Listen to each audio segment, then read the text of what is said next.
నమస్తే.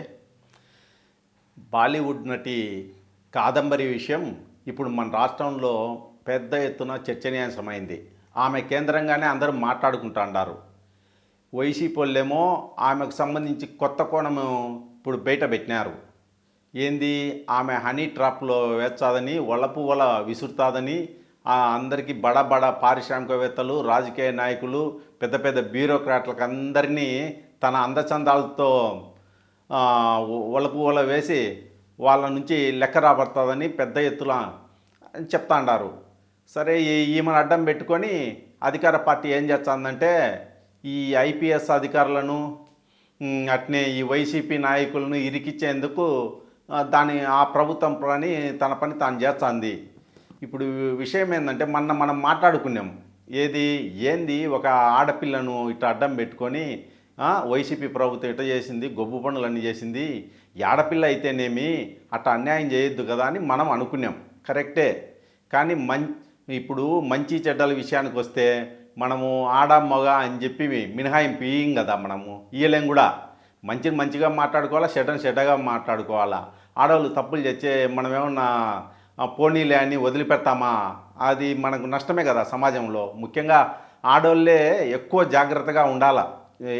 మామూలుగా ఆడవాళ్ళు అంటే ఇట్లా నేరాలు ఘోరాలకు దూరంగా ఉంటారు. వాళ్ళు ఎంతసేపు అన్యాయానికి గురయ్యే వాళ్ళే అనే అభిప్రాయం మన సమాజంలో ఉంది. అది నిజం కూడా. ఏదో ఇట్లా ఇద్దరు ఆడవాళ్ళు, ఎవరు కాదంబరి లాంటి వాళ్ళు ఇట్లా ఇద్దరు ఉండడం వల్ల మొత్తము ఒక్కొక్కసారి ఒక జాతికే మచ్చ తెచ్చే పని జరుగుతుంటుంది. ఇప్పుడు ఈ కాదంబరి విషయానికి వచ్చే ఏంటంటే ఈమె పెద్ద వాళ్ళకే వల వేయడము, వాళ్ళ మీద కేసులు పెట్టడము, బ్లాక్మెయిల్ చేయడము, లెక్క బాగా దండుకోవడము, లగ్జరీ లైఫ్కి అలవాటు పడినట్టు కొన్ని ఆధారాలు కూడా బయట పడినాయి. అతనేమో సజ్జన్ జిందాలు, అట్నే ఆ రంగుల కంపెనీ, పెద్ద కంపెనీ ఉంది కదా ఏషియన్ పెయింట్సా, ఆ ప్రమోటరు మాలేవ్ దివానా ఏదో అతని పేరు. అట్నే ఈ మన రాష్ట్రానికి వచ్చేసరికి అతను ఎవరు, కుక్కల విద్యాసాగరా. ఇట్లా వల ఈ మచ్చు కొన్ని మాత్రమే ఇప్పుడు ఈ 2 రోజుల్లో బయటకు వచ్చినవి. ఇట్లా నేను చెప్పేది ఏంటంటే ఈ టీడీపీ వాళ్ళు జాగ్రత్తగా ఉండాలి ఆమె విషయంలో.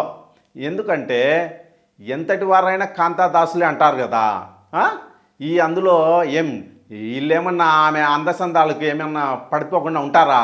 మనమేమన్నా గ్యారంటీ ఇవ్వగలమా? అందులో ఈ మంత్రులు వీళ్ళంతా యువకులే కదా ఉండేది. ఇప్పుడు అధికారము డబ్బు ఉన్నాక నానా చెడ్డ గుణాలన్నీ వచ్చాయి, ఆలోచనలన్నీ వచ్చాయి. అందుకని ఇప్పుడు అట్ టైమ్ వీళ్ళని మాత్రము పడేదనేది ఏముంది? గ్యారంటీ ఏం లేదు. వీళ్ళు పడిపోరనే గ్యారంటీ కూడా ఏం లేదు. అందుకు కాబట్టి భద్రం, బీ కేర్ఫుల్ తెలుగు తమ్ముళ్ళు అని చెప్పాలనే ఈ వీడియో ఉద్దేశం. ఏమో మరి చూసుకోండి అంతా. Thank you.